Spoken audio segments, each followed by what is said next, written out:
The first round of the NFL draft is over, and I'm going to give you my three best and my three worst moves of the night.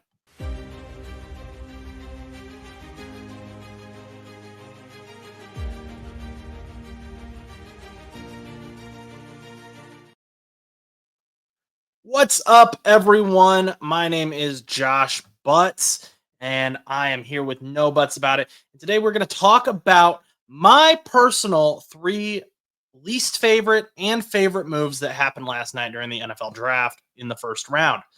Now, if you were looking forward to the live stream watch party last night, so was I. I was ready to go. I had graphics made. I was excited. We were ready, and then I could not talk. If you watched the mock draft video, I was struggling. I just didn't have the energy, didn't feel right going about it. Have completely 180'd into today, so we're gonna get some videos going here, hoping to get some content. Chus and Stan have some plans for you guys as well. We've been talking, but without further ado, let's get right into it. And if you missed the first round, I've got the ticker right below me here. It's gonna go through every single pick and how they got there.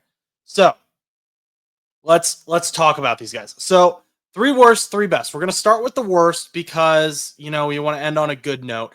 And these are no particular order. These are just like three bad moves I thought were made and three good moves. So don't think like number one is the worst move of the night. That's not how this is designed at all. So Tyler Booker got drafted by Dallas.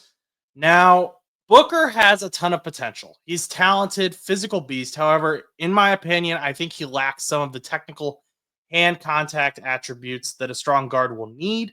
I understand that Dallas felt the need to replace Zach Martin, but this feels like a little bit of a stretch, in my opinion. And I feel like just where they are as a team, they could have gotten a edge rusher.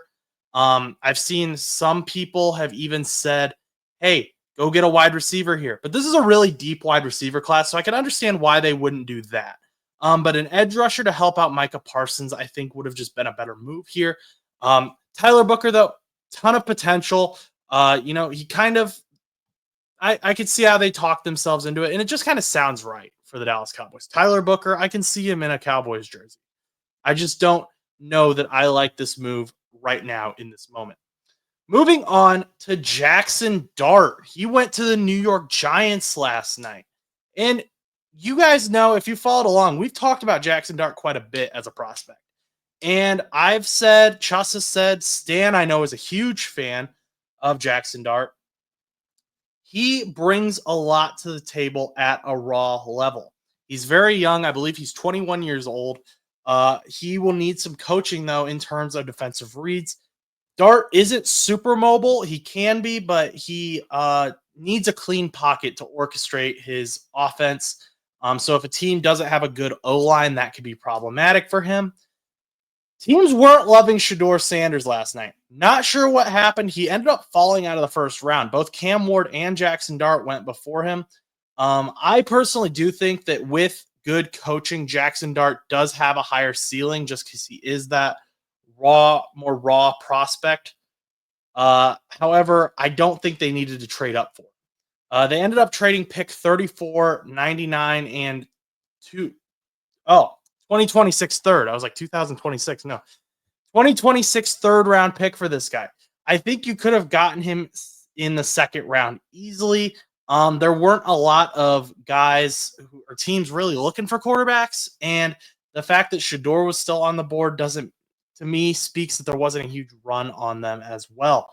And if you missed him in that second round, the Giants still had Russell Wilson and Jameis Winston to get you through this year. And there's a better quarterback class coming next year. We've heard that all offseason.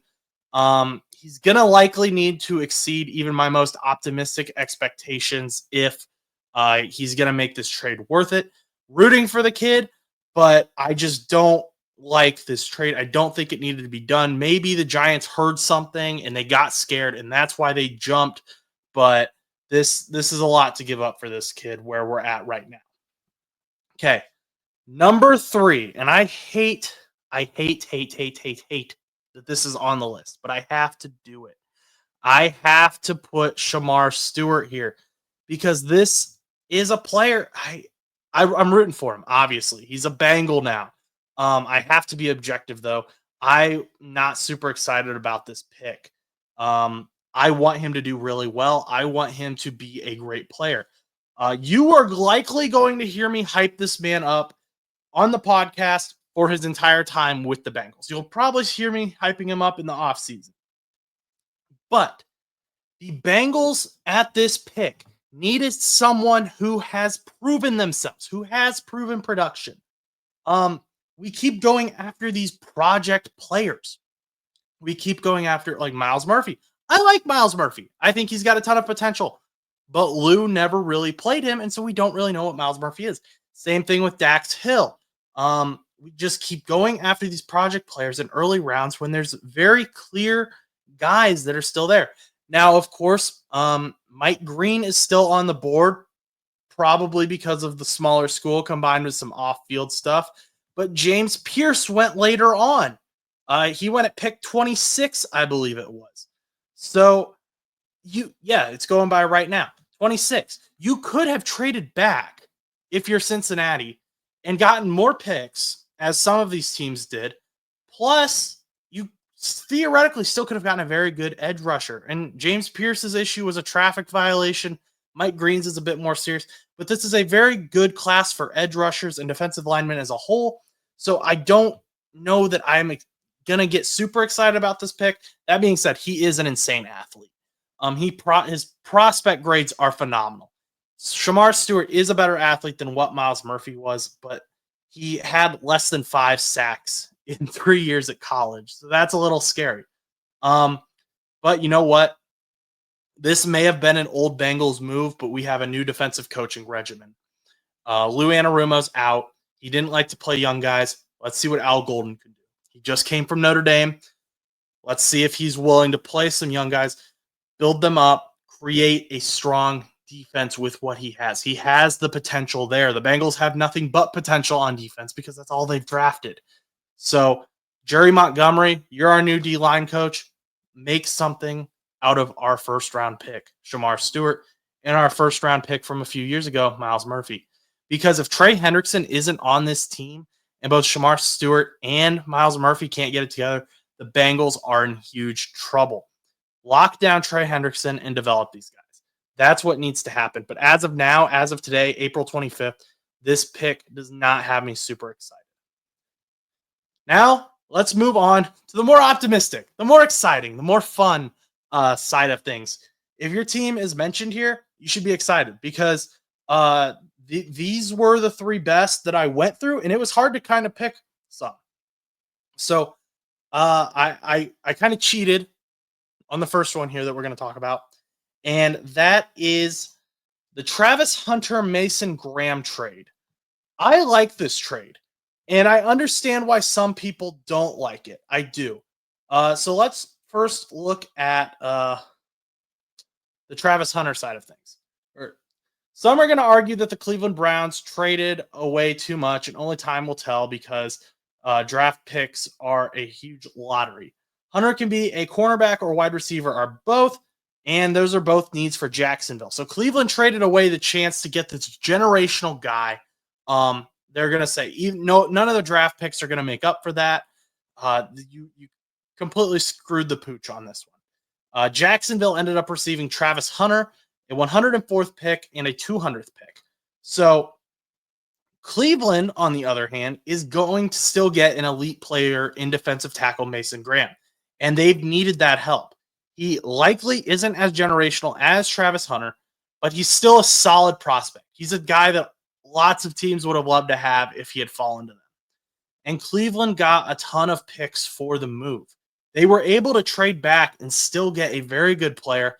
Obviously, maybe not Travis Hunter level, but hey, they still got a guy, and I think they're setting themselves up for the future very well, which Cleveland isn't really in a place right now where they necessarily need to prove anything. They're kind of trying to dig themselves out of a hole, and I think this does that very well.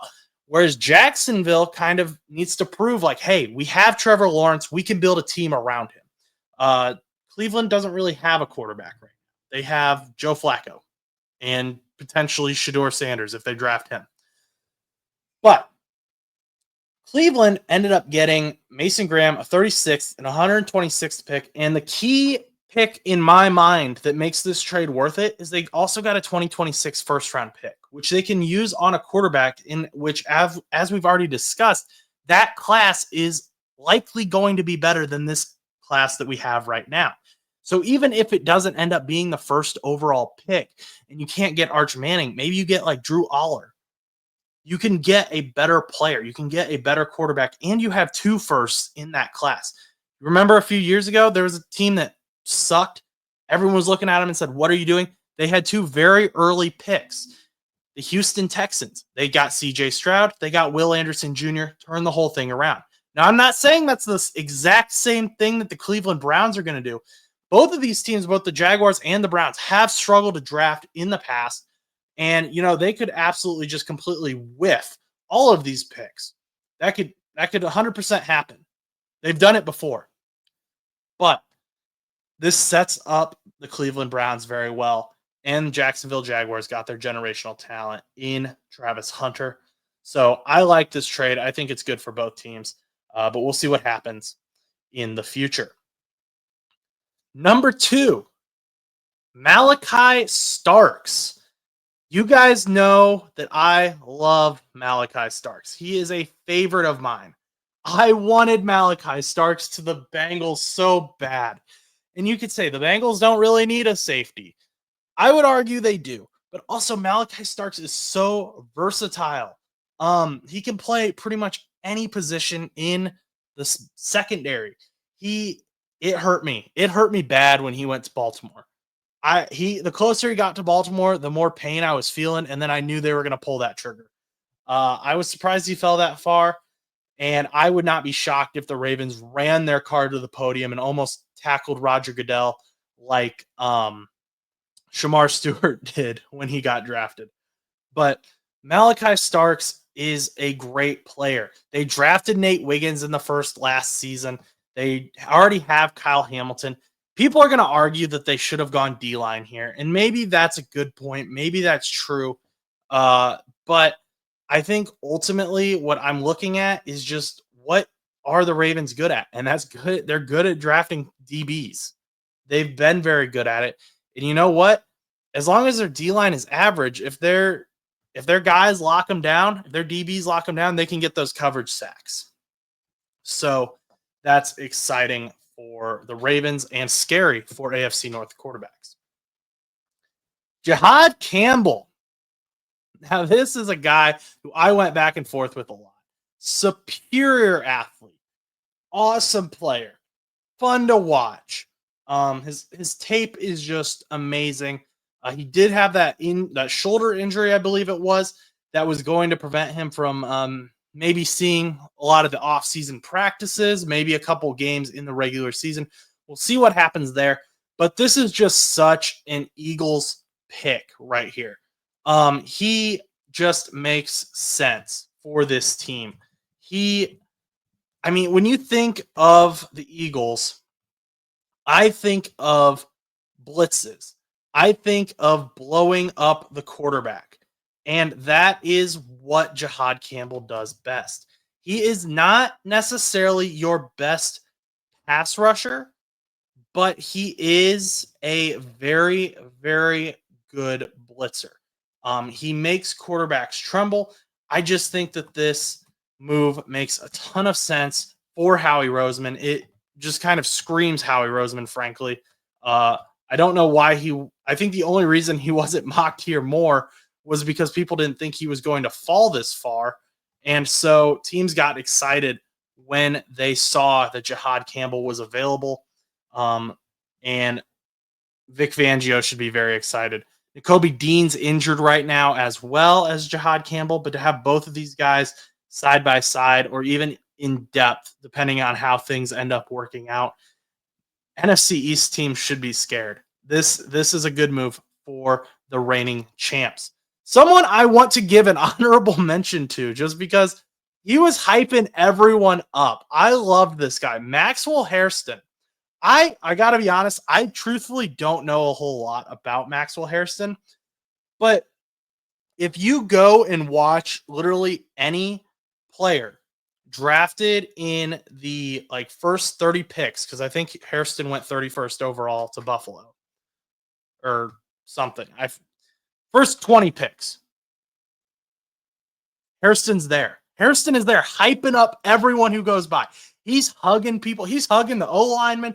He's hugging the defensive lineman. He's climbing. He's like he's ready for everyone. I loved it. He was a vibe, man. He's standing by the door. I don't think he sat down all night. He was so excited for all of his buddies, all these guys that he had competed against, all these guys he probably met through the combine.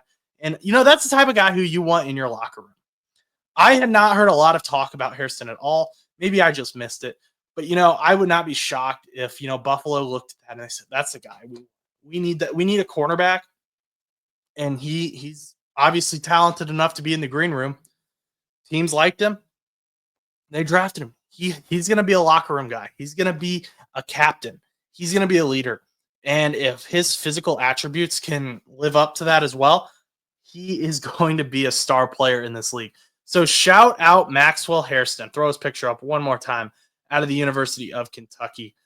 Very excited for him. And I think Buffalo Bills fans should definitely also be excited because I think they got a future leader on their team. Well, if you made it this far, thank you so much. I really do appreciate it. We are going to continue to do some draft coverage. I don't know what that will look like, but I promise we're going to do the best we can. We all work full-time jobs, and we're going to do our best to continue to bring out content for you. So we appreciate any support you can give. And if that's even just a like, a comment, or a subscribe, that's enough for us. Until next time, go do something nice for someone.